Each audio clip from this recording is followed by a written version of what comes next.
En milieu de journée, c'est le coup de feu pour Anne Lapointe. Cette propriétaire de gîte touristique accueille un nouveau groupe dans quelques heures. Avec ses pentes verdoyantes, Crowsnest Pass attire les amateurs de camping, de vélo de montagne, de pêche à la mouche. Mais ces visiteurs ne suffisent plus à Anne Lapointe. L'été, ici, c'est très occupé. Ça, c'est sûr. Mais ça prend des gens résidents qui payent des taxes. Ce 109, Anne Lapointe espère qu'il viendra d'ici. Au bout de cette route de gravier, à quelques kilomètres au nord de Blairmore, c'est l'ancienne mine de Grassy Mountain.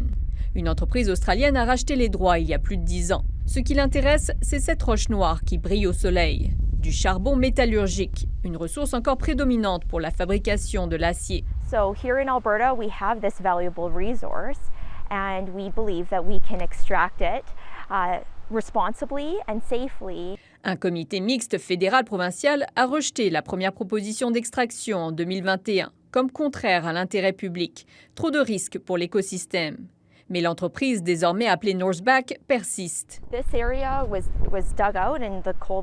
Son argument n'est pas qu'économique, mais aussi environnemental. Si à première vue, la nature a repris ses droits, des signes de l'ancienne mine demeurent. Si elle peut exploiter cette mine, Northback promet de la remettre en état. Mais comment et combien d'hectares seront exploités et pour combien de temps? Les détails restent flous, puisque sa prochaine demande auprès du régulateur n'est pas prête.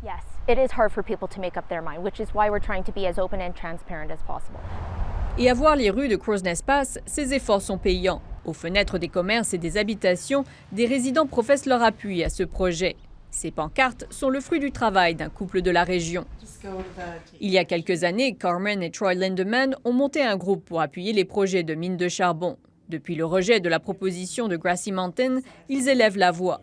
Malgré les risques environnementaux décrits lors du rejet du projet, le couple a confiance dans l'entreprise.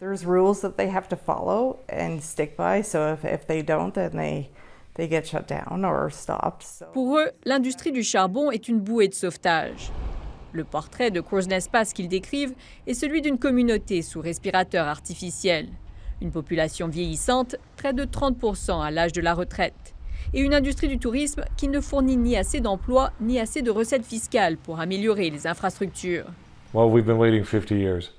50 years of waiting haven't been enough to start generating mortgage-paying jobs, infrastructure, stabilized property taxes.